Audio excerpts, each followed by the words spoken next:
We started the week in Duxford, England, came across the English Channel yesterday on a DC-3, and here we are on Normandy. We're actually on Sword Beach, which was one of the beaches where the British came ashore 75 years ago, June 6th, 1944. It was about 7:30 in the morning when they came ashore here. They fought their way through mines that the Germans had put out in the water and on the beach, and within a few hours they'd brought some 21 tanks ashore and all up and down the beach. At the same time, there was all sorts of activity as thousands and thousands of soldiers came on shore and parachuted from airplanes on that day. Of course, the American beaches are farther up the beach from where we are, Utah and Omaha, and the American troops had a much harder time coming ashore than the other Allied troops. They did. Omaha Beach was heavily defended, and there were incredible casualties up there, where now, overlooking the bluff where that occurred, of course, is the American Cemetery, which is a really remarkable place to be. Which is where the ceremony was earlier today with President Trump and President Macron. Of course, the security was insane around that, so Right. A lot of people who wanted to see that couldn't get in to see it. Including us. Including us, Right. But we are here in Normandy, and everywhere you look, there are reminders of D-Day. There are monuments almost every block. There are signs telling you about what happened on those days after June 6th, and it's the invasion, the liberation rather, is still very much in the minds of the French people. It is. It's incredible. On the light poles all over this whole region, they have pictures and the names of veterans from World War II. We've seen American flags, British flags, Canadian flags, and lots of flags from other allies who were involved, particularly on D-Day.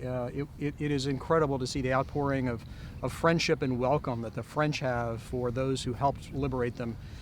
Beginning of the end of World War II, as they called D-Day back in 1944. And of course, all up and down the beach and through the rest of Normandy today, there have been ceremonies, special honors for veterans. We saw school children coming up and thanking veterans. We did, and we saw many more memorial services in multiple languages going on, as you say, almost on every block, it felt like. In fact, there's a service going on for the British Royal Marines and the Merchant Marines just about 100 yards from us. Right. It's incredible to see. It is indeed.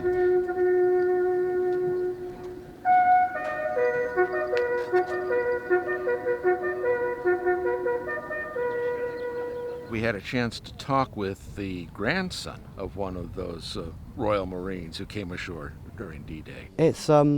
It's different. It's humbling. I've been here before a couple of times, just on various visits, but I've never come on the actual anniversary of D-Day, and it's humbling just looking around. So many people come from so many places.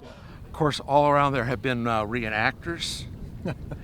There have been reenactors, and that was one of the funnier things I think I saw here in what is otherwise sort of a somber and thoughtful kind of day. We saw some French citizens dressed up as Americans in American uniforms from the period and driving around in a beautifully restored Jeep. Okay, c'est bon. But of course, there are also a lot of Americans and Brits and Australians and Canadians. All of the Allied forces are represented today with people who've come in honor and to commemorate what our fathers and grandfathers did 75 years ago. Right. Of course, we started the day, started yesterday, on the other side of the channel, and it was interesting to see all the preparations it took to get some 21 DC-3s and C-47s across the pond, and 300 and some paratroopers who were coming over and jumping in honor of those who came over on that day and jumped as well. We had a chance to talk to some of those paratroopers as they were signing and getting all the things prepared, and unusual group of people in today's jumpers. It was unusual. We managed to discover in this room, this hangar that had this 300 and some men in it, we found a half a dozen women who were parachutists, and we got to talk to them and hear what it was like for them. Well, it is a lot about overcoming things you didn't think you could do. When I jumped for my refresher jump to come do this, I had not jumped out of an airplane in 25 years. And yeah, there was a moment there, and it took me right back to airborne school. And jumping out of an airplane, I realized there's really not much you can't do if you just have to face it. You just have to say, that's something I want to do, and put yourself in that position and do it. A lot of people have asked me, the Army never did anything for me, and I tell them, what'd you ask it to do? And I asked to go to airborne school, and they said yes. And it led to an entire career. I'm still on an active duty reservist. I have 30 years in the military, and I'm not stopped yet. Check your equipment! Check your equipment! In fact, at least one of those women was the jump master, because we saw that team practicing before they got on board the airplane. Yes, we did, and it was interesting to see them, all they have to go through as they're in the airplane, equipment checks and that sort of thing. And then all of those troopers were carrying the packs like they carried in World War II, and those things are heavy. They were in period uniforms, and many of them, and they were all jumping with round chutes, which was a requirement to participate. So while they were more modern than the round chutes they used during the war, they still are not as maneuverable and steerable as the ones that the troops use today, that are square or rectangular and rather maneuverable. Yeah. So of course, Tom, my wife and I came across through the Channel to be here when they dropped the troops, but you stayed in England and flew with the DC-3 across the Channel. What was that like? It was incredible. I got to say, we came across with Miss Virginia, which she's owned by Dynamic Aviation down in Virginia, and beautiful airplane, incredibly restored in a U.S. Air Force paint scheme. And so it was really interesting to be aboard that airplane. She wasn't a D-Day veteran, but we did have several D-Day veterans in the fleet.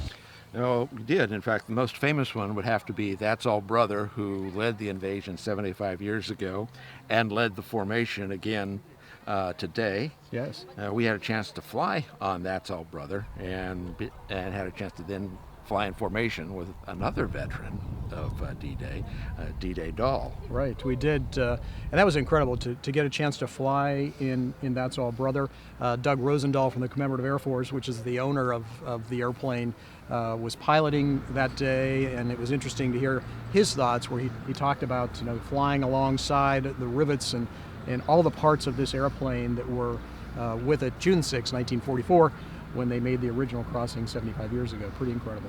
And sitting in that aircraft, looking at those hard seat pans, I was imagining those 17, 18, 19-year-olds who were in that dark, drafty cabin, crossing in the early morning hours, jumping into what was literally hell.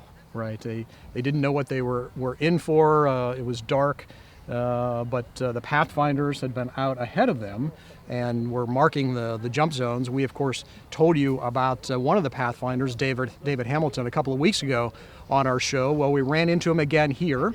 He was in England yesterday, and he was drawing quite a crowd. He had folks coming up wanting him to sign things and getting pictures taken. It was fun to see him there. He is one of our really amazing veterans, and there were some others too. There were at least 3 that I know of that jumped again.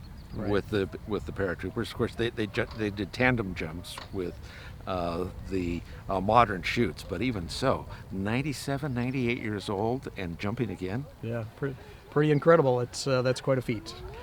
And where I saw them land was outside Sonerby, which was called Drop Zone K, and that's where they did the largest reenactment. And I'm telling you, we were standing there with a group of several thousand of our closest friends, waiting for it to come. And then off in the distance, you hear that distinctive rumble. And then we saw this formation of Dakotas come across. And then just one by one, they came out of the aircraft. These chutes spread out across the sky. it was impressive. Right, I'm sure there was. I'm sorry to miss that, but I got to say I had a great time, really, thoughtful time coming over on the DC-3. And one of the incredible things we saw was all the people stopped along the highways, both in England and France. The route had been published, so people knew where to go. And all along the highways, cars were stopped. People were out of their cars, gawking up at this sight of these 21 DC-3s coming across the channel, a sight and a sound that probably hasn't been heard since the war. It was pretty incredible.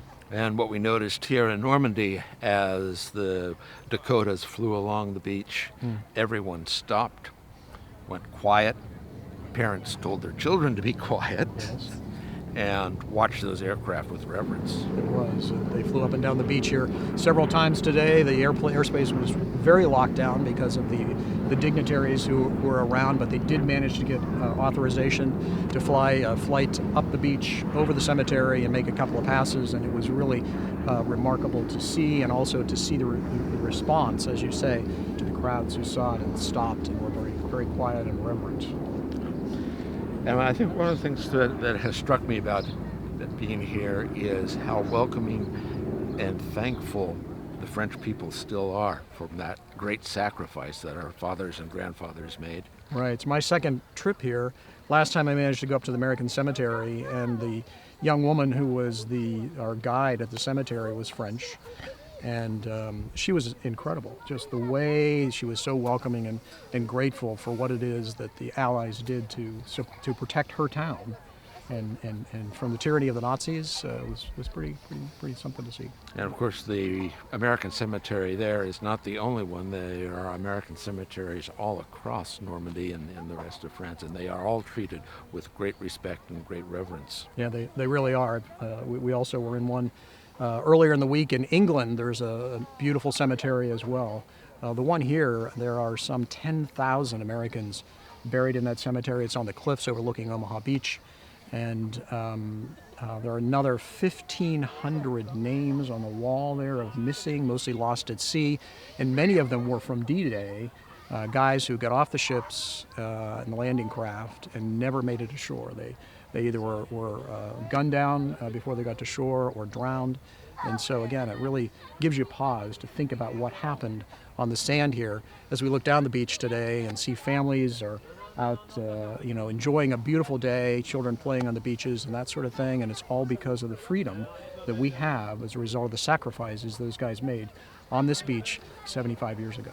And in fact, even on this beach, there are reminders molded in sand of those folks who died coming ashore here. Yeah, it's very moving to be here today and to witness all of that.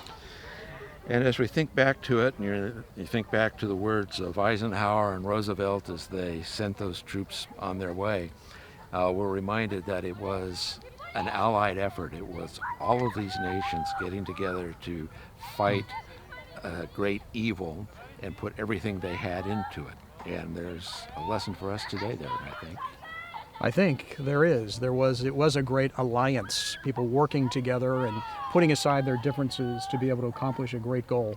And if only we can keep that peace and keep that same goal and create the same sort of alliances where nations can communicate well and be thoughtful with one another and be tolerant of other points of view. And of course, there's so much more that we saw and that we did, and we just couldn't put all of that video in one show, Right. So we'll be showing folks some more through the weeks that come.